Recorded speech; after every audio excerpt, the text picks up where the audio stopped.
Evening and welcome to Wednesday night worship. Thank you for joining us tonight. I'm so glad that you are here.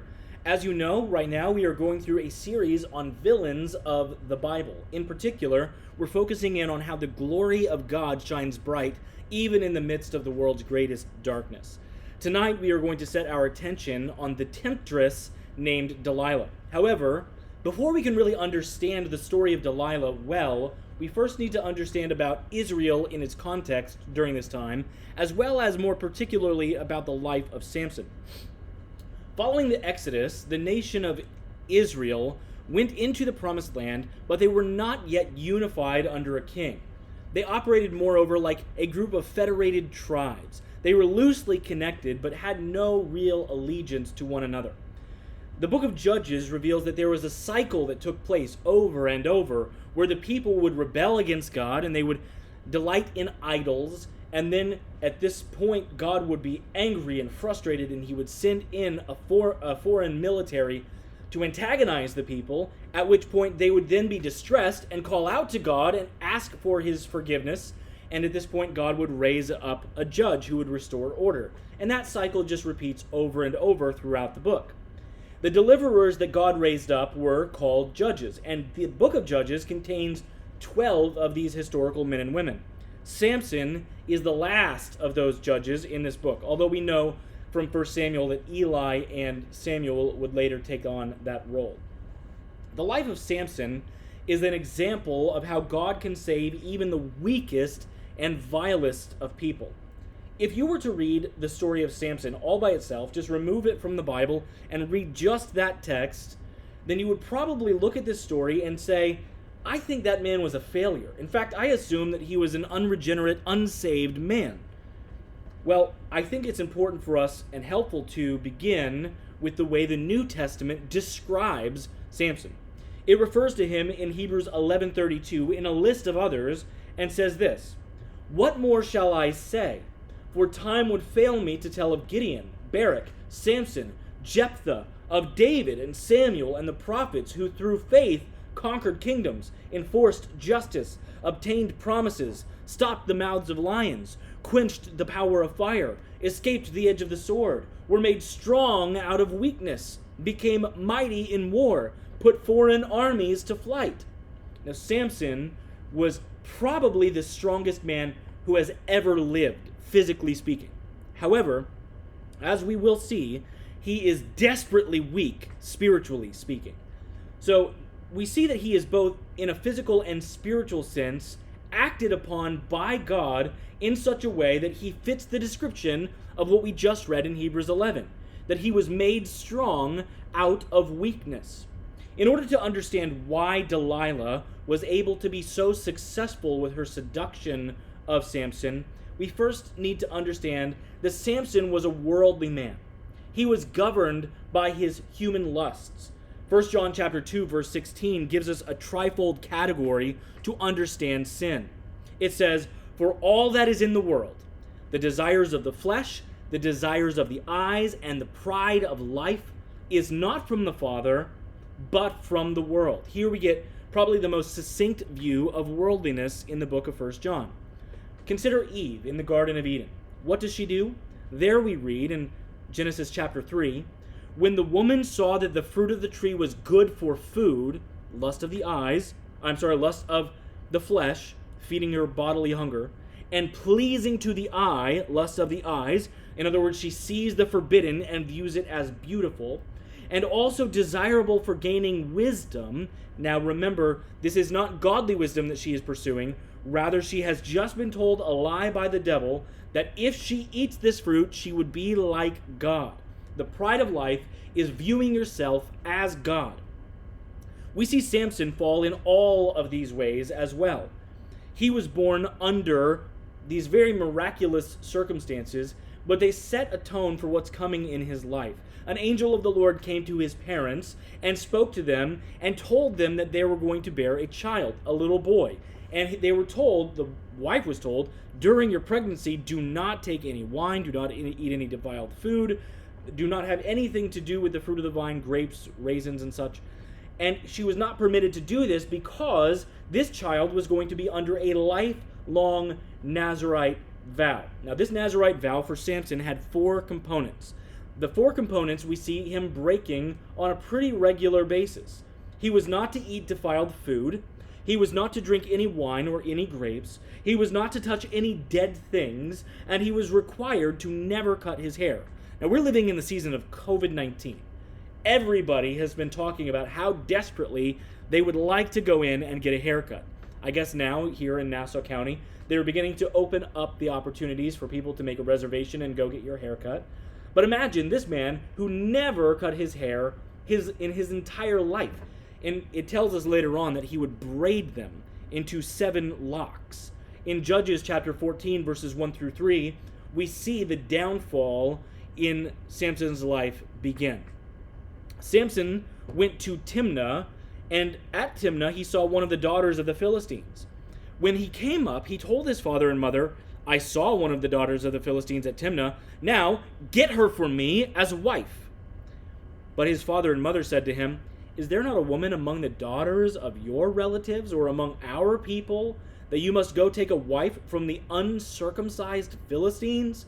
But Samson said to his father, "Get her for me, for she is right in my eyes."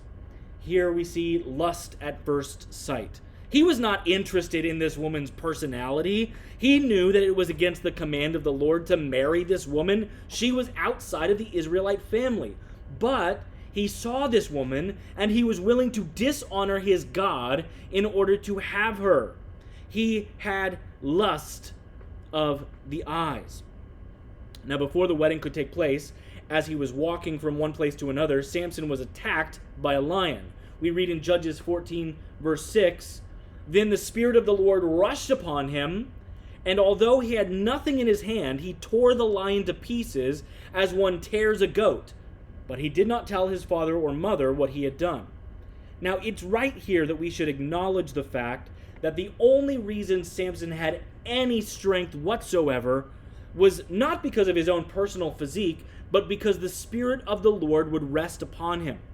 When reading a children's Bible, if there are pictures in that children's Bible, you will often notice that Samson is depicted almost identically to Goliath, just with less armor and longer hair. But he is presented as this massive, incredible Hulk-type figure. He is this huge brute of a human being. However, there is no indication whatsoever in the scripture that he looked muscular at all. He might have had a little beer belly going on. He might have had a little pooch going on. He was probably just an average young man with abnormally long hair. Now, we see that his strength came upon him when he ripped this lion apart, and a few months later, what does he do? He walks down the same road, he sees that lion carcass there in the side of the road, and he says, let's inspect this thing. And as he gets closer, he realizes that a hive of bees has taken up residency within that carcass. So remember, he was not permitted to touch anything that was dead, nor was he allowed to eat anything that was defiled. However, he breaks both of those parts of his vow at this moment. He saw that the honey was good to eat, so he took some and he consumed it, breaking his covenant with God. This obviously is a little bit vomit-inducing for us. The lust of the flesh took hold, and he consumed this defiled meal. But right now, as we are focused very much on germs in our society, just the thought of sticking your hand into the rib cage of a dead thing and pulling out honey and eating it is pretty disturbing and vomit-inducing. But what does he do with the rest? He takes it home, and he gives it to his mother and father, who eat it, but he doesn't tell them where it came from. What a great son. Ugh, go figure. Now, as wedding preparations continue, a feast was prepared. Being that the bride was a Philistine, many of her nation were invited. So Samson creates a riddle and makes a bet that they cannot figure out the riddle. So if they can't give him the answer at the end of the week-long feast, then they are going to owe him 30 linens and 30 sets of clothes. Now, here's the riddle that he put to them. Here's the little poem that he created. Out of the eater came something to eat. Out of the strong came something sweet. Now, of course, the answer was the beehive and the lion carcass, but how in the world are they supposed to know that? They've never seen it. So what do? They secretly decide together to approach the up-and-coming wife and say to her, "Entice your husband to tell us what the riddle is." Now, they could just stop there, but being that these are Philistines, they continue and say, "Lest we burn you and your father's house with fire." That escalated quickly. "Have you invited us here to impoverish us?" they ask. And Samson's wife wept over him and said, "You only hate me. You don't love me. You have put a riddle to my people, and you have not told me what it is." And he said to her, "Behold, I have not told my father or mother, and shall I tell you?" This was not starting out as a good marriage. So she wept before him for 7 days that their feast lasted. And on the 7th day he told her, because she pressed him hard. Then she told the riddle to her people. So she just kept nagging at him until finally he broke and said, "Fine, lady, I will tell you what you want to know." Needless to say, this was not the honeymoon that Samson had expected. Samson was so mad that he didn't even finalize the marriage. He just got up from the feast and he left and he went to this nearby city called Ashkelon. And do you know what he does? He kills 30 random guys and he takes all of the clothes off of them and brings them back to the wedding feast and gives them out like wedding favors and says, "Here you go, guys. Here's your 30 garments." I wonder if these were all usable. Maybe they were covered in blood. But even at this point, we see in verse 20, Samson's wife was given to his companion who had been his best man. He doesn't even get the girl. So in this instance, we see that he already begins experiencing some of the frustration from his sinful actions. His anger was still not subsided after killing those 30 guys. So what does he do? He catches 300 foxes. That is not an easy thing to do. In fact, actually, the text there might be better read as jackals. We're not sure. They may have been foxes, may have been jackals. But he catches them and he ties their tails together, 2 of them at a time, and he ties torches to their tails so that they will run through the Philistines' grain fields and through their orchards and olive fields. Now, anger of any kind is usually sinful when it comes from us. We see here that he was a very angry individual. He was angry initially, which caused him to kill 30 men, and he was angry in a continuing way, holding a grudge against these people for a period of time long enough for him to catch 300 animals before he let out his revenge. Proverbs chapter 16 verse 32 says, "Whoever is slow to anger is better than the mighty. He who rules his spirit than he who takes a city." It was much better if he would have just held down his anger. But what we see is that this man is in love with himself. He is in love with his reputation. He is in love with the way that he views himself, much less everyone else. This is a kind of pride of life. We see that it is the belief that everyone else must align with your agenda. That's where anger comes from, when you begin to recognize you are not God and that people don't do things the way that you want. The Philistines now are furious with Samson because this is their lifeline. This is their livelihood. This is how they survive. They are agriculturalists. They plant these grains in order to eat. So what do?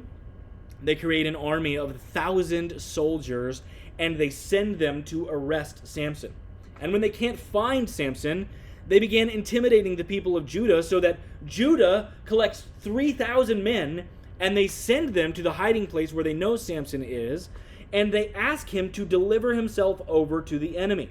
We read about this conversation and the ensuing events in Judges 15:12 through 15, where it says, "They said to him, 'We have come down here to bind you, that we might give you into the hands of the Philistines.' Samson said to them, 'Swear to me that you will not attack me yourselves.' And they said to him, 'No, we will only bind you and give you into their hands. We will surely not kill you.' So they bound him with 2 new ropes, and they brought him up from the rock. When he came to Lehi, the Philistines came shouting to meet him. Then the Spirit of the Lord rushed upon him, and the ropes that were on his arm became like flax that has caught fire, and his bonds melted off his hands, and he found a fresh jawbone of a donkey, and put out his hand and took it, and with it he struck 1,000 men. In other words, he killed them. That is a very short sentence for a very, very big fight scene. Now, if you were to make a movie about the life of Samson, I'm really just not sure how you could avoid it being rated R for violence alone. The show 24, for example, is one of the most violent shows in television history. The protagonist, Jack Bauer, is known for his violent treatment of his enemies. And it took 9 seasons of that show for Jack Bauer to kill 267 people.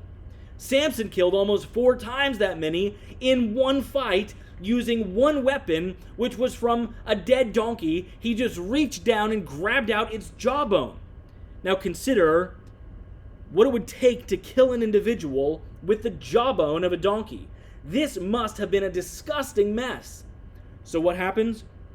Samson breaks out another poem, praising himself, praising his own deeds. And if you pay careful attention, you'll note he doesn't give any credit to God. He doesn't even thank God. Instead, he immediately complains to God, saying, "You have not provided me with enough water." So we continue on in verse 20, and it says, "He judged Israel in the days of the Philistines 20 years. Now, by no means were those 20 years filled with righteous living. In fact, the very next scene we read about him in chapter 16, he's visiting a prostitute in the city of Gaza. And when the people of Gaza came out to attack him and tried to destroy him by the city gates, he just ripped off their massive city gates and carried them on his shoulders for 38 miles, where he drops them away at Hebron just to show off. So after the battles of killing 1,000 men and then ripping off the gates at Gaza, it seems that nobody would ever attempt to attack this man again. In fact, in the eyes of the Philistines, he probably seemed invincible. But now we come to sinister Delilah. Now we see his Achilles heel. Delilah represents temptation. She represents the subtle and sneaky ways that sin is going to attempt to trap you. This is one of the quintessential examples in the Bible of how sin makes you stupid. Let's look at chapter 16, verse 4. Please follow along in your own Bibles. After this, he loved a woman in the valley of Sorek, whose name was Delilah. And the lords of the Philistines came up to her and said to her, "Seduce him, and see where his great strength lies, and by what means we may overpower him, that we may bind him to humble him, and we will each give you 1,100 pieces of silver." Now, there's some debate as to whether or not Delilah was a Philistine or not, but I like how Phil Johnson rightly states that whether she was a Philistine or not, she certainly acted like one. So the Philistines offer this seductress 1,100 pieces of silver each. Now, according to what I read, 1,100 pieces of silver is 18 lifetimes worth of wages, during that time at least. So she was going to be radically wealthy if she pulls this off. All she had to do was to convince Samson to give up his secret, and then she would share it. Temptation always comes to you in a flavor that you enjoy. The Philistines knew that Samson's weak point was with women. They had seen this pattern in his life, and they used this lust against him. And in like manner, the devil knows your weaknesses. He knows exactly where it is that you tend to fall. He is going to cook up a meal that you can smell from the next room, and that is going to get those juices in your stomach moving. Something that is pleasing to your senses. Something that is precisely what the lust of the eyes, the lust of the flesh, and the pride of life desires. You are weak in some area, and that's not a knock on you. That is true of every person who has ever lived, save Jesus himself. So Delilah said to Samson, "Please tell me where your great strength lies. Tell me how you might be bound, that one could subdue you." Now, 20 years earlier, Samson had been fooled by one love interest into giving up a secret. So at first, he doesn't give in to this temptation, but he also doesn't do what he should have done. Verse 7 says, Samson said to her, if they bind me with 7 fresh bowstrings that have not been dried, then I shall become weak and be like any other man. So then the lords of the Philistines brought up to her 7 fresh bowstrings that had not been dried, and she bound him with them. Now she had men lying in ambush in an inner chamber, and she said to him, "The Philistines are upon you, Samson." But he snapped the bowstrings as a thread of flax snaps when it is touched by the fire. So the secret of his strength was not known. Now, it's at this point that Samson should know for sure, this is a trap. I need to get out. But he doesn't, because he is enamored with Delilah. He will not get up. He will not leave. As far as we can tell from the text, he's not married to this woman. He is not bound to her. He doesn't have to remain there. He's simply having this fling with this attractive lady. And all signs of treachery are present. There is every bit of evidence that she is going to try to destroy him. But he's just so blinded by his own lust that he can't see it. How often are we like that with sin? How often are we like that, where we know that our sin is treacherous? We know it will produce nothing good. We know we should get up and we should go away, but we don't. We know that the outcome is pain and destruction and destroyed relationships, but for some reason, we continue on in our foolishness, imagining that we are invincible. I think primarily at this point of the modern problem of pornography. I was listening to a sermon by a Scottish preacher just this week, and he said, "It used to be that you had to go into the cities to be a pervert, but not anymore." And he was saying all you have to do is type on your computer, and you can immediately see all of these horrible things coming into your eyes. Please understand what it says in 1 Corinthians chapter 10, verses 12 and 13. "Therefore, let anyone who thinks that he stands take heed lest he falls." Listen, Samson thought he was strong. He probably thought he was indestructible. Maybe he thought, look, this little tiny lady, she's no match for me. I killed 1,000 men with a donkey's jawbone. There is no way that she can harm me. But what does he do? He underestimates the danger. Delilah might have seemed small and frail, but she was the key to his destruction. Now, you might think that you're strong in your walk with the Lord. You might think that there's nothing that could get in the way of your relationship with Him. But then when temptation comes, you think to yourself, it's not a big deal. It's just one look. It's just one word in anger. It's just one reply on Twitter. It's just one bite of the forbidden fruit. What could it hurt? When I was in Kansas a few weeks ago, we went fishing at my grandparents' house with my kiddos. We wanted them to have the experience of getting out there to the pond. And Athens actually did the best on the first day. He caught at least 20 fish. We stopped counting at a dozen. Well, actually, kind of. I think he caught the same fish at least 5 or 6 times. Now, why is it that this same fish would circle around that spot right in front of the dock and would come up and would eat the hook over and over and over again? Why would he take the bait? It's because he was in love with the worm. What a stupid fish. Why would he keep biting the hook? Why do we keep biting at sin? Why do we keep going after it, thinking it will satisfy us, and then being surprised when the hook catches us in the cheek? Because we are pursuing our own lust. Delilah teaches us to run from sin. Temptation is going to be dangled in front of you every day in one form or another, and your responsibility as a believer is to run from it. You are going to be trapped if you continue on there. Continue reading what we had read earlier from 1 Corinthians 10. Previously I looked at 12. Let's continue on in verse 13, which says, "No temptation has overtaken you that is not common to man.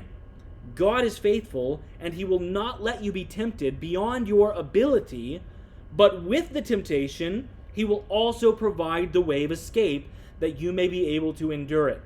Samson, get up. Now's the time to go.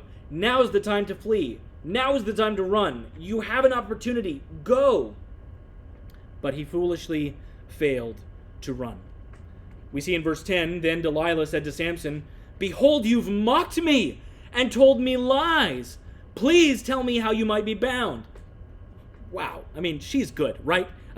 She should win an Oscar for this performance. She is the one who has betrayed him, and she is acting as if she has been betrayed. Verse 11, "And he said to her, 'If they bind me with new ropes that have not been used, Then I shall become weak and be like any other man.